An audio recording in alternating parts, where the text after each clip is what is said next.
Come in. Welcome. I'm E.G. Marshall with another tale of the macabre.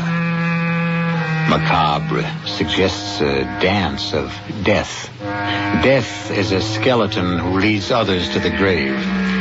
In this story, a respected middle-aged man, Philip Chambers, becomes an agent for death because death placed in his hands a temptation he could not resist. Avarice, one of the 7 mortal sins. In the short space of 3 days, avarice, an almost physical greed for wealth, brought terror and disaster to this man and to his family. Who are you?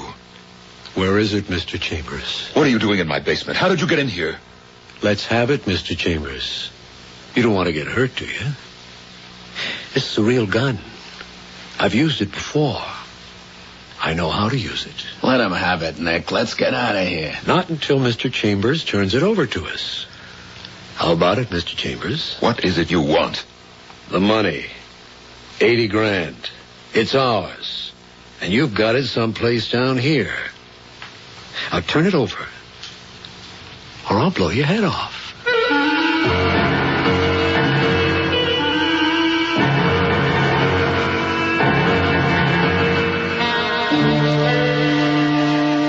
Our mystery drama, The Root of All Evil, was written especially for the Mystery Theater by Roy Windsor and stars Norman Rose and Ann Shepard.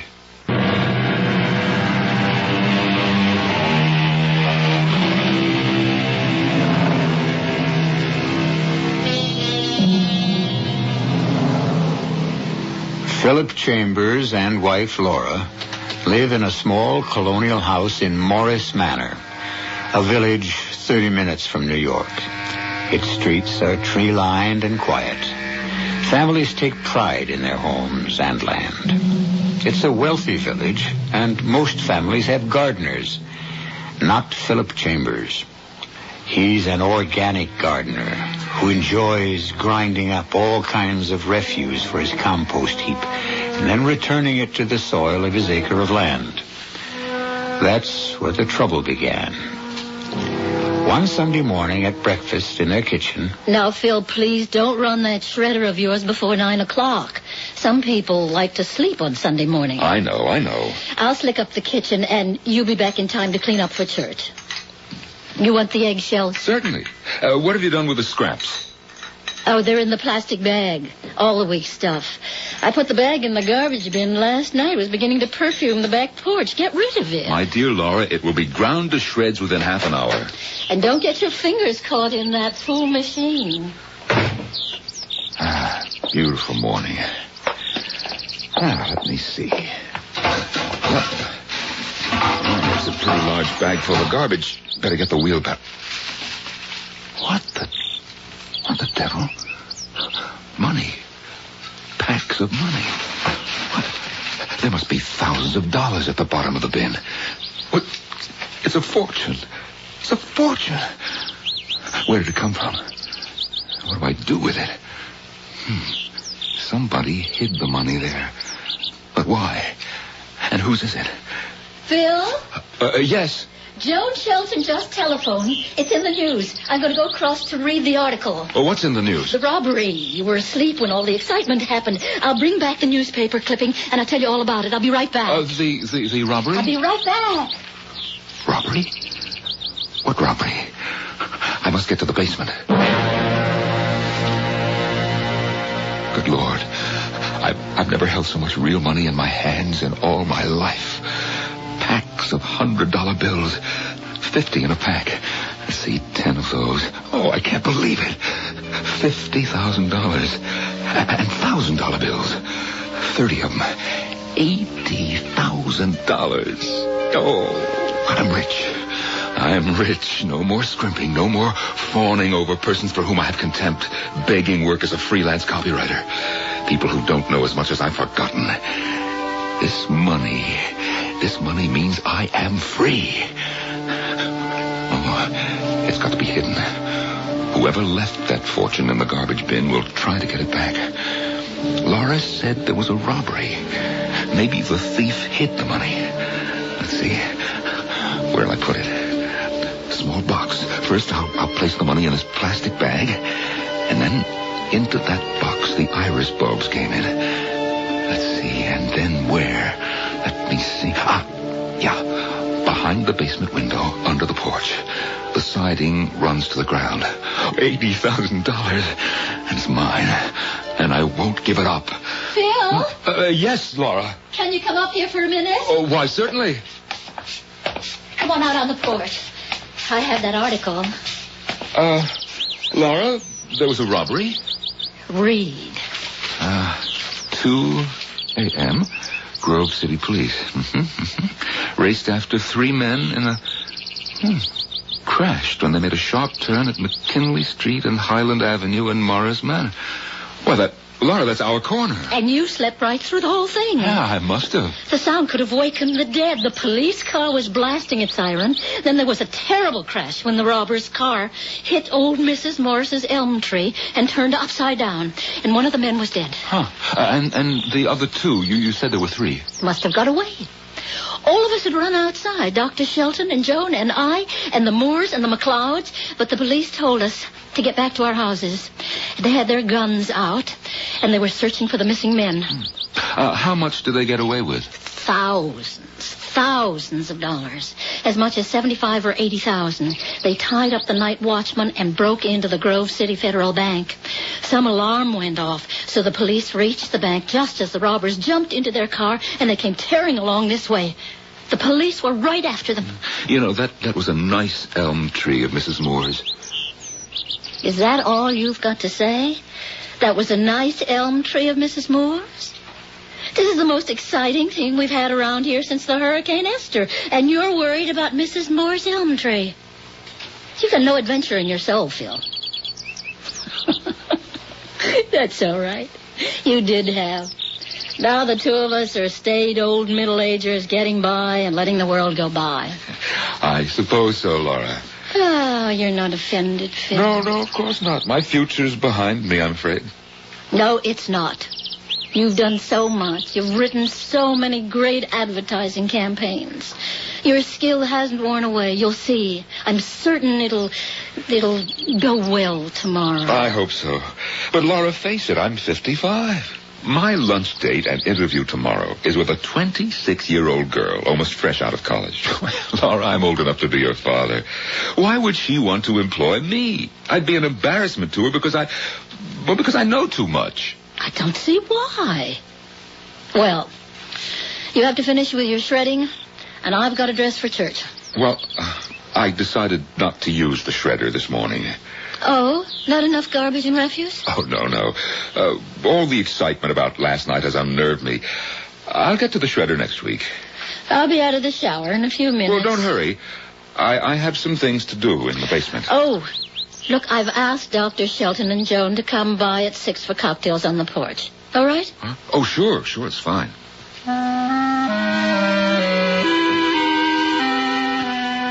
Look a gift horse in the face.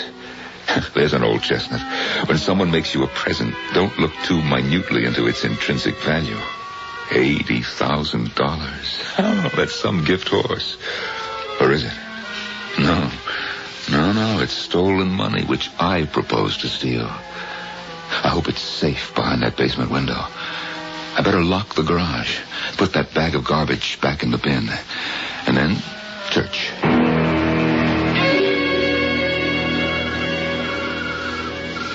Paul, your glass is empty, Doctor. Oh, 2 is my limit on a Sunday night, Laura. Joan? Oh, all right. I'm not operating at 7 in the morning. Phil? Oh, yes, dear. Joan would like a refill. Your mind's a million miles away. Oh, I'm sorry, Joe. Now, that was with water, right? Please.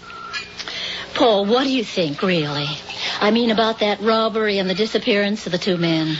Well, after looking at the car, Laura, I wonder how they came out of the accident alive. But they did. It's remarkable. And they disappeared with all that money. Almost $100,000. Oh, not quite that much, but a small fortune. How could they have escaped the police? Maybe they're still hiding right in this neighborhood. Here's your drink, Joe. Thank you. They could be in hiding. Don't you think so, Paul? I can't imagine where. Someone's basement or attic. The Waynes are away for the month. Yes, they're at Candlestick Lake for a month. Well, surely they notified the police that they'd be away.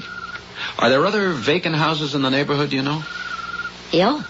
The Murrays went away for the weekend to visit their son at camp. So it's possible that the thieves could be hiding right around here.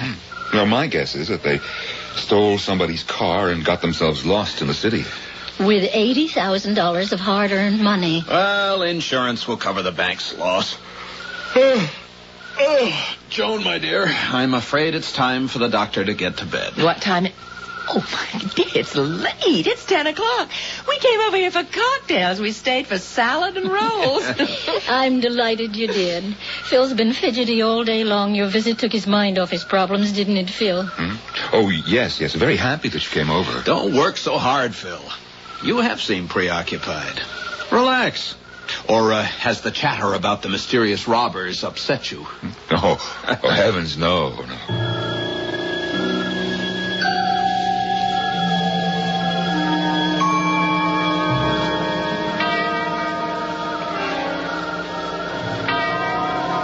Sure this is the house? Yeah. Hold the light.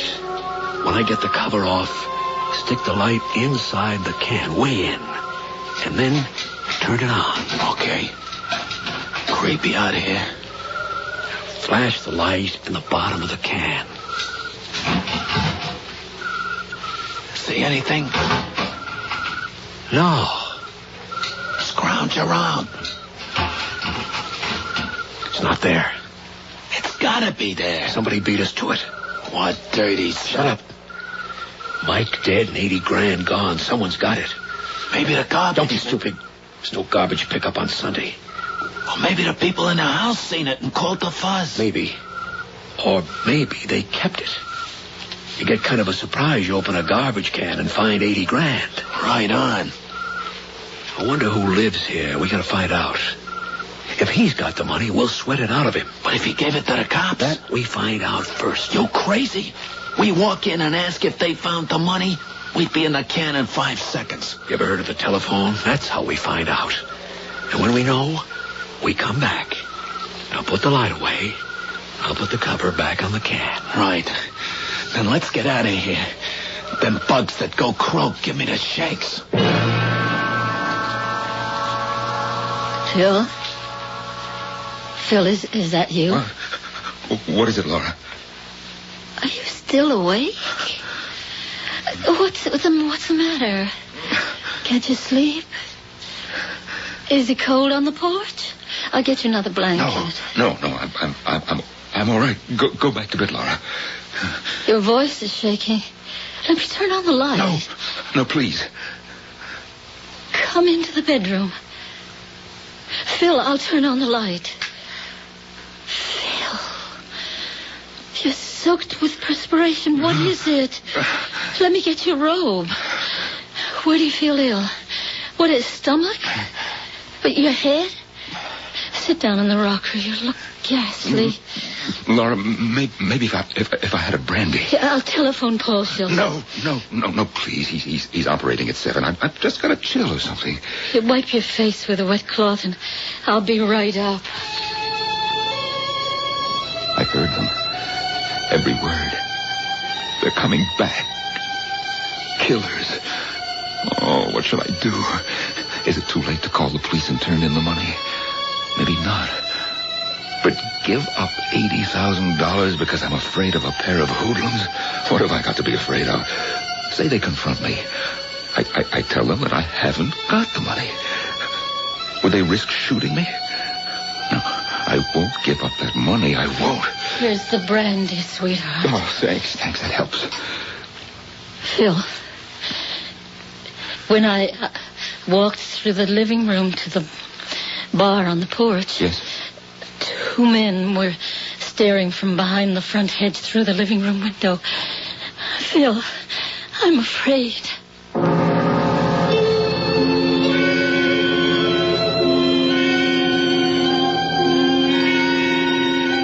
Long after all other sins are old, avarice, remains young. A very old French proverb. Chance has allowed avarice to place temptation before Philip Chambers. He is already a harried man. Will his sense of moral values be strong enough to overcome temptation? Or will he persist in holding on to the stolen money? We'll find out when I return with Act 2.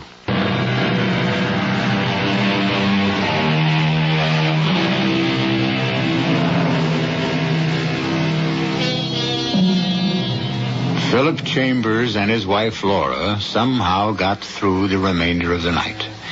After Laura's fright about seeing two men stare through her living room windows, Philip, in a brave display, turned on the front lights and walked outside defiantly, a fireplace poker in his hand. That assured Laura. She insisted on telephoning the police and reporting what she had seen. Captain Ron said he'd have a squad car prowl the property. Then the Chambers went to bed, and to a fitful sleep. The next morning, over coffee... You all right, Phil? You look pretty ragged. Yeah, I'm all right. I'd better be. I'm seeing that girl at noon and going to lunch. You taking the train? The 10:05. Darling, you're a bundle of nerves. Phil, why? You keep telling me that, Laura, and that hardly helps. Look, I wish you'd just forget about me. I've got a lot on my mind now, if you'll excuse me. I'm sorry, Phil. I'm sorry, but you worry me. Is something bothering you that I don't know about? Survival. Survival?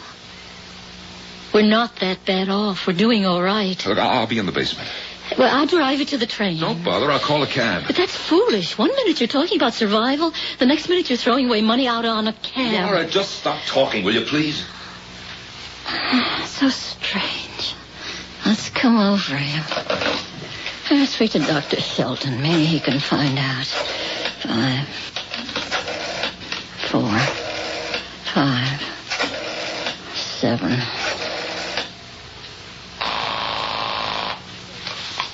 Dr. Shelton's residence. Hi, Joni. Laura. Yeah.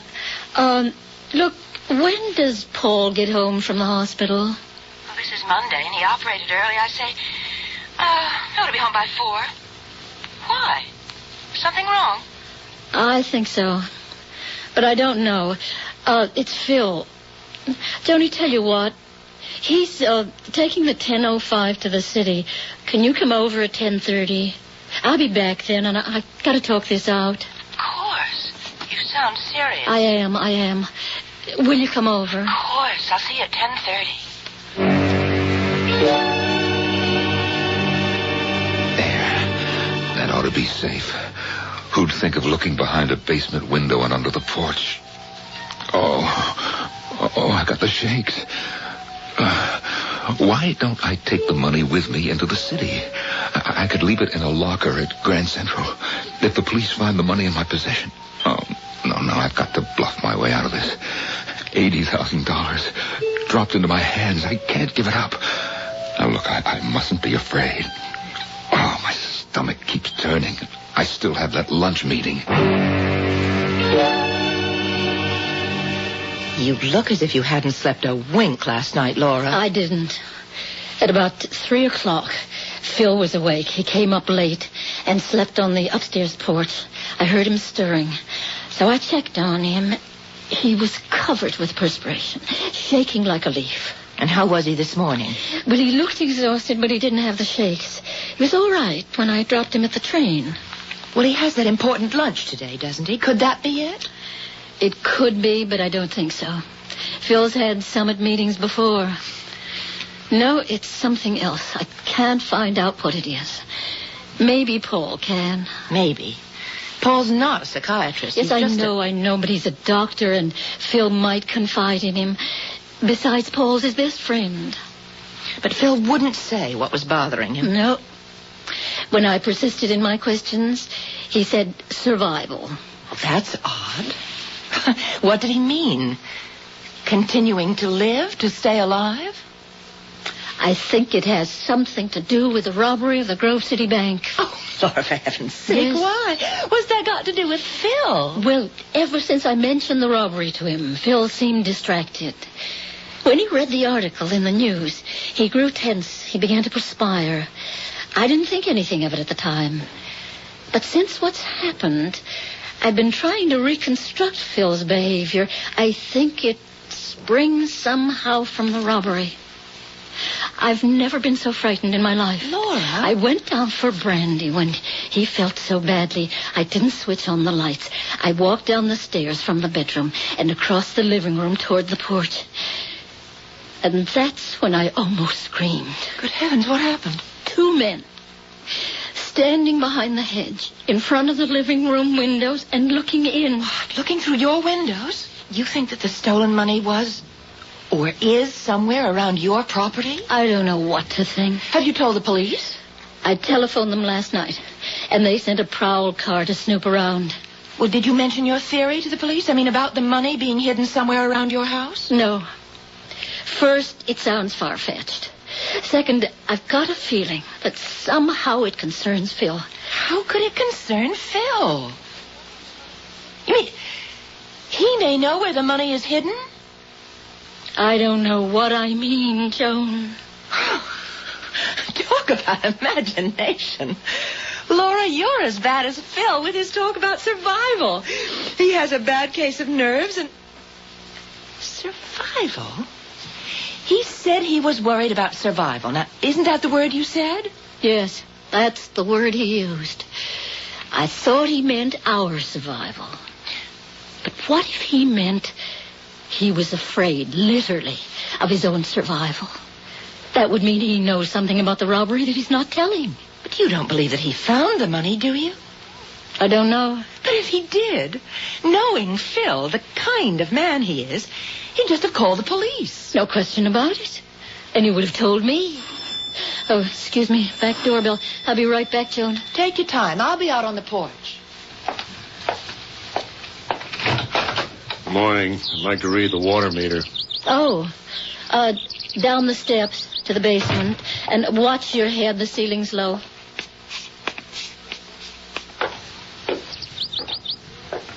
The garden looks wonderful, Laura. Yes, it does. Phil takes such great pride in it. Laura, if Phil meant he's afraid about his own survival, and I think he knows something, either he saw the men who stole the money and can identify them, or he knows where the money is hidden. That I can't believe. If Phil knew that, I'd know it. And you just said Phil, being the kind of man he's always been, would return it. Yes. Well, maybe Paul can drag it out of him. Whatever it might be. I'm worried sick. I have a premonition of danger or tragedy. Something in the air. A sense of impending evil.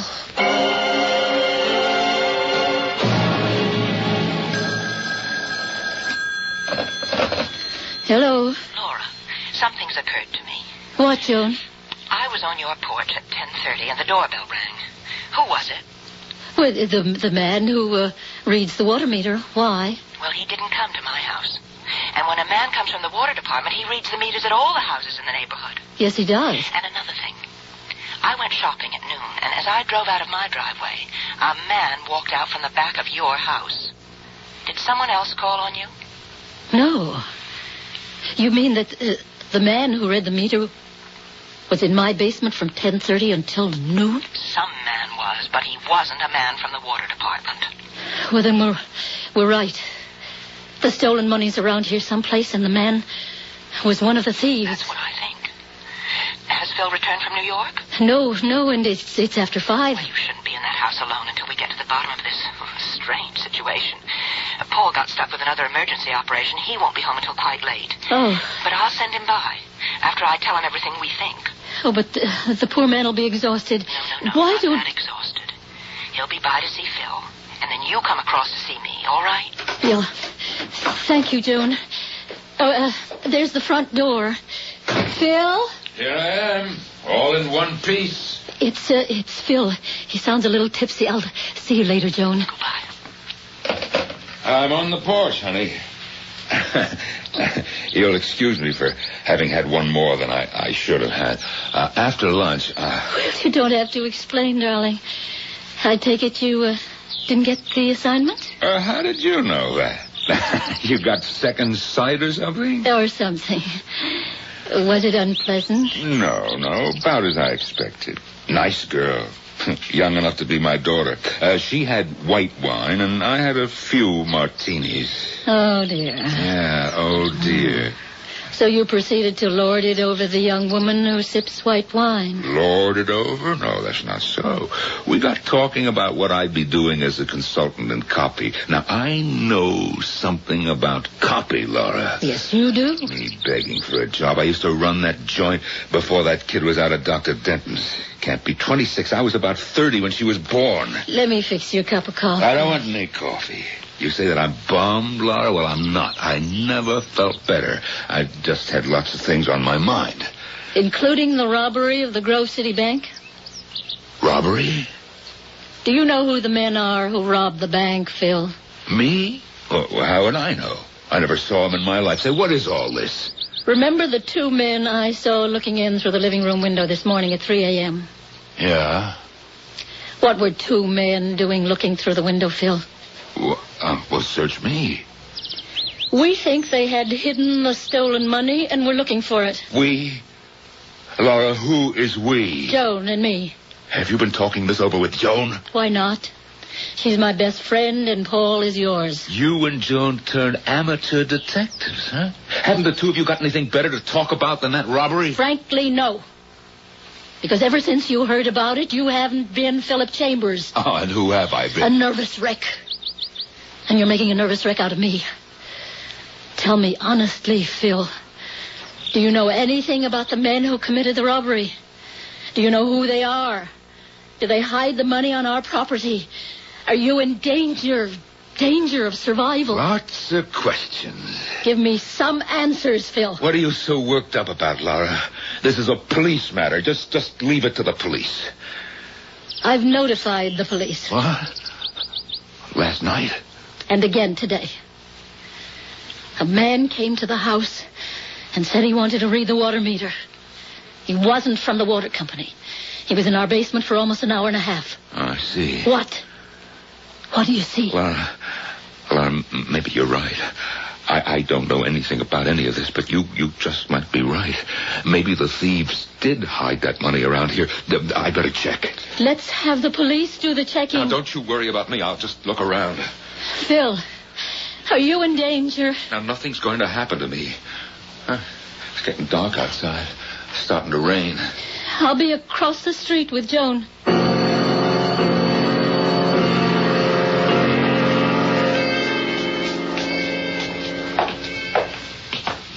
Hello, Mr. Chambers. What? Who are you? Where have you got it, Mr. Chambers? What are you doing in my basement? How did you get in here? Let's have it, Mr. Chambers. You don't want to get hurt, do you?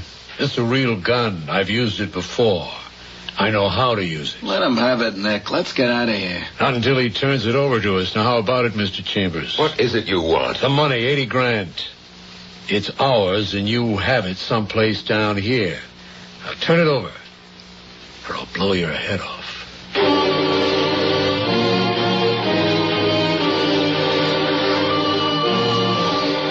Avarice is like quicksand.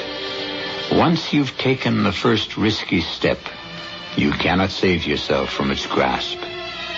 Philip Chambers may lose his life unless he gives up what is not rightly his. He has everything to lose, nothing to gain. Or has greed so infected his mind that he will look down the barrel of a revolver and believe that he can stop a bullet with his beautiful dream of a fortune and the security it will give him. I'll return shortly with Act 3.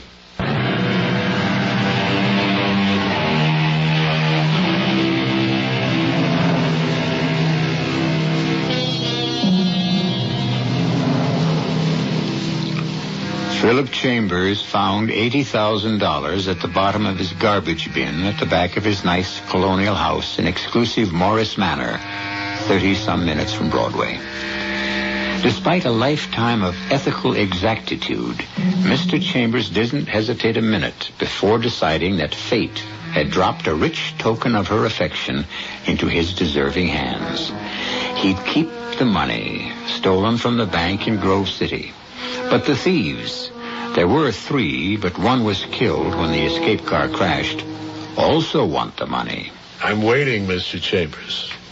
I don't know what you're talking about, and I want you out of here. He's going to be tough, Stud. You want me to soften him up? Not yet. Stud here is pretty good at making a guy talk, Mr. Chambers.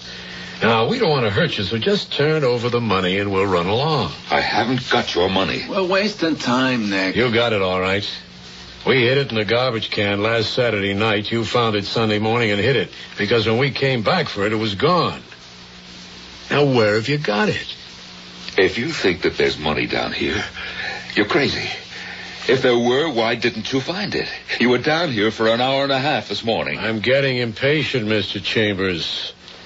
If you don't turn over that money in 1 minute, Stud will go to work on you. You wouldn't get away with it. You think I'm going to stand here and do nothing while that gorilla comes at me? Now, look, I've got a pair of pretty good fists, and I'll yell my head off. Oh, let me get at this guy, Hold it, Nick. hold it. I have a better idea. We'll kill his wife. How'd you like that, Mr. Chambers? Are you dirty? I wouldn't mind killing you. We don't care about you, but we care about the money. And with you dead, we still haven't got it. But we intend to get it because you're going to give it to us. Now, you have it for us by midnight. You leave it next to the garbage bin. We'll pick it up, and then Mrs. Chambers will be all right, and you'll be all right. Otherwise, you'll have only yourself to blame. Uh-huh. Well, what's to prevent me from calling the police? You won't do that, Mr. Chambers. If you don't have the money outside by midnight, I'll tell the police you have the money. You think they'd believe you? Your tip against my word and my reputation? We got confidence in the police, ain't we, Nick? That's right. Well, they'll break you down, Mr. Chambers. We have our way, they have theirs, and you'll slip up. Maybe not right away, but soon. But it won't get to the police. You know why? Because if the money isn't there tonight, we take care of your wife tomorrow. He ain't kidding, mister. So why don't you give us the money now and save all the sweat? If I had the money that you're talking about, I would see you in hell before I gave it to you. Stud. You're still pretty fast, Stud, my boy. He was wide open. Now, let's get out of here. And we'll watch the house. It might be an interesting few hours. Good night, Mr. Chambers.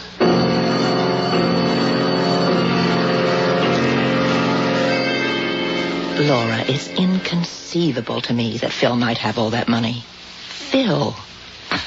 My impression is that Phil's the kind who always returns the change if a waiter's made a mistake. Yes. But, Joan, imagine having not change, but $80,000 in your hands. No, Phil's always been scrupulously honest, but he thinks about money all the time. The expenses. Where's the money coming from to pay them? He reviews our situation almost every day. Well, that's fear. Sure, of course it is. But he's only 55. We have money. Not much, but enough to get by on. So once in a while, Phil manages to relax. Not for long. There's always an unexpected expense. It throws his calculations out the window, and then he starts to fret. And when he frets, he begins to feel sorry for himself. I never realized he was that upset. Well, he'd never show it to his friends. He's too proud for that. Imagine what he must have felt when a fortune drops into his hands.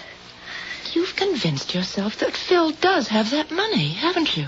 But it's the only explanation I can give for his weird behavior. If anything happened to Phil... I know. Wait a minute. I think I heard the car. If it's Paul, we'll send him across the street to Phil right away. Oh, give the poor doctor a few minutes to relax. Let him relax after he questions Phil. Then maybe all of us will be able to relax.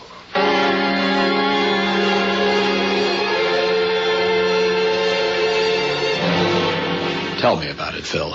I'd rather not, Paul. I find your front door open. I walk in and call hello. No answer. I find you in the basement, sitting with your head in your hands, covered with perspiration, shaking as if you had a fever, and you won't tell me about it. After all, I am a doctor, Phil. I just can't. Your face is swollen. You've been crying. But that doesn't entirely account for the swollen face, does it? No. Did you fall down? Or walk into something? Paul, I got knocked out. Ah. Interesting. Ready to spill the beans? I don't know how I can bring myself to it, Paul. I'm a good listener. Mind if I fix myself a drink? No, of course not. Forgive me for not offering you one. You want one? Yeah, a small one. I had enough at lunch and this afternoon to shrivel my liver to the size of a raisin. Mm-hmm. And what was your excuse? Well, I didn't get that consultant's job. Here you are. Yeah, thanks. Well, that's hardly the end of the world, Phil. No, it isn't. Imagine being interviewed or approved of by a 26-year-old girl with stringy hair and no brassiere. Gee, I felt like a captive of the youth army. So it wasn't the lunch and the unpleasant interview that put you into a stew? Oh, no, it wasn't unpleasant, just stupid. So your annoyance drove you from lunch. Where? Biltmore Bar? Your club? Yeah, the club. I sat at the bar and the bartender listened. Poor man. Here's to all bartenders, the unlicensed psychiatrists or priests to an unending line of confessors. All right, my friend. Stop beating around the bush. Do you have that stolen money? Yes. We thought so. I found it. Sunday morning in the garbage bin. I was going to use my shredder, so I went to the garbage bin and, well, there it was. And you decided to keep it? $80,000. Paul, you don't know what that could mean to me and Laura. Sure I do. Fear, guilt, self-destruction. Look what's happened to you, Paul, in just 24 hours. You're a bundle of nerves. You lost the possibility of a good job, and you've been knocked on your can by a hoodlum who probably wouldn't hesitate to shoot you down like a mad dog. Oh, they mean business, Paul. I don't doubt it. Where is the money? Well, it's in a box, wrapped in a plastic bag, behind that basement window that opens out onto the porch. Get it for me. What? Bring me the box of money. You? Me. I want it, and I want it now. I'll get my car and turn the money into the police. Oh, but Paul, what'll they think? You see, I've held out on them. Laura will be disgraced. I can't face my friends after they hear that I held the money for 2 days. I'm your friend, and you faced me. The others don't need to know. I found the money in my garage. Oh, I don't know, Paul. These are tough guys. They may try something on you. You mean mug me? Or worse. They said they'd be back for the money at midnight. If it wasn't outside by the garbage bin, they'd get Laura. Dirty thugs. Oh, look, maybe I should do what they asked. And let vermin like that get away with an $80,000 theft. Never. That money belongs in the hands of the police and then the bank. You get the box. I'll get my car. And don't dawdle.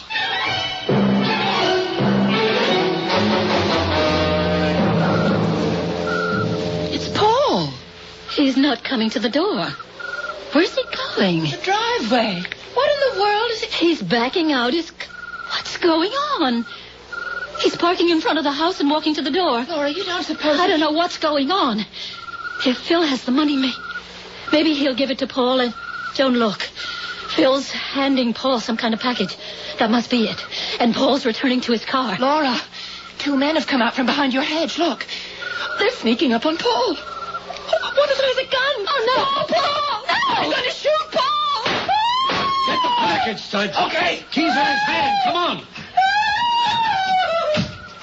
I'm in. Get going, Nick. That thing's going to wake the whole town.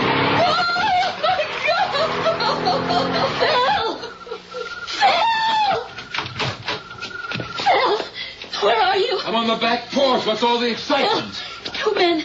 One of them shot Paul. What? Paul's been shot. He's lying in the street. Oh, Paul. Phil, wake up. Can't you get it through your head? A man shot Paul. They stole his car and got away. Do something. Call the police. Paul. Shot. He was here. We had a good talk. Paul's my friend. My best friend. He's a good doctor, too. Nobody shoots a good doctor. Nobody shoots a doctor. Paul. Shot. Darling, look so odd. Your eyes, they're blank like those of a statue. Don't. He's lost his mind. Phil, sit down. What?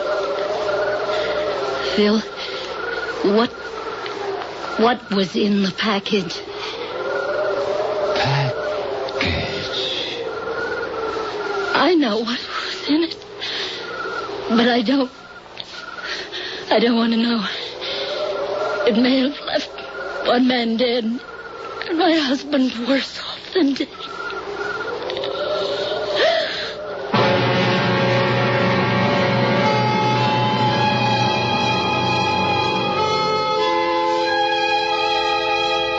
In 1732, Thomas Fuller wrote that there is no vice like avarice. Honesty, no matter how shop-worn the old adage, really is the best policy. It may not lead you to untold riches, but it's a safeguard for a respectable and safe life. What finally happened to these four friends? I'll tell you when I return shortly. Teledisc is proud to present over 3 hours of the world's best-loved music. The Classical Collection, an exquisite 4-album library of music by the masters: Beethoven, Mozart, Tchaikovsky, Chopin.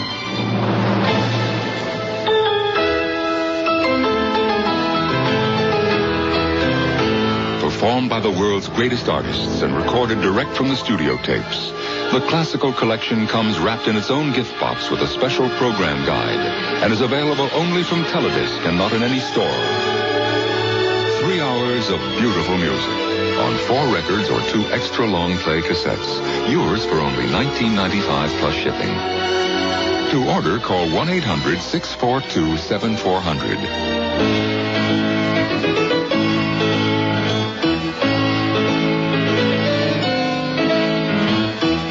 The Classical Collection, your musical treasure for years to come.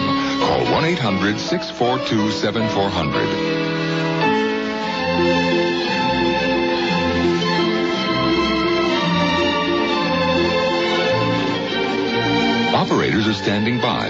Credit cards accepted and satisfaction is guaranteed or your money back. Call 1-800-642-7400 to order your copy of the Classical Collection today.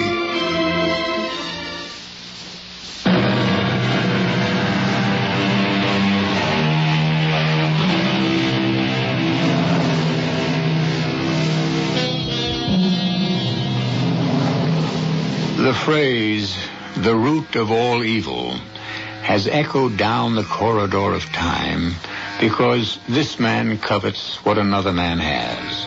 And civilization has never been able entirely to constrain greed. Philip Chambers almost cost his best friend his life. Almost. Dr. Shelton had been shot in the back, but he survived. Phil became an instant vegetable, and weeds overgrew his mind, choking out any hope of a return to normal life. When so well-respected, educated, and intelligent a man as Philip Chambers can succumb to greed, beware. Our cast included Norman Rose, Ann Shepard, Elliot Reed, Marion Seldes, and George Petrie. The entire production was under the direction of Hyman Brown. Hi, I'm Joseph Campanella. If you're a kid who's got troubles, you've got a friend at Boys Town. Whether you're a boy or a girl, Boys Town has a caring person just a phone call away who will really listen to your problems and help you solve them.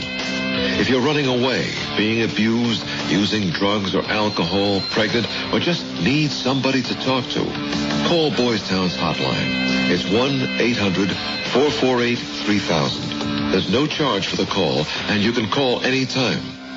If you're a parent and you're having problems controlling your children or keeping yourself from hurting them, you've got a friend at Boys Town, too. At Boys Town's hotline, you'll talk to someone who understands and can help you find the help you need fast and close to home. Call Boys Town's hotline toll-free, 1-800-448-3000. That's 1-800-448-3000. This is E.G. Marshall inviting you to return to our Mystery Theater for another adventure in the macabre. Until next time, pleasant dreams.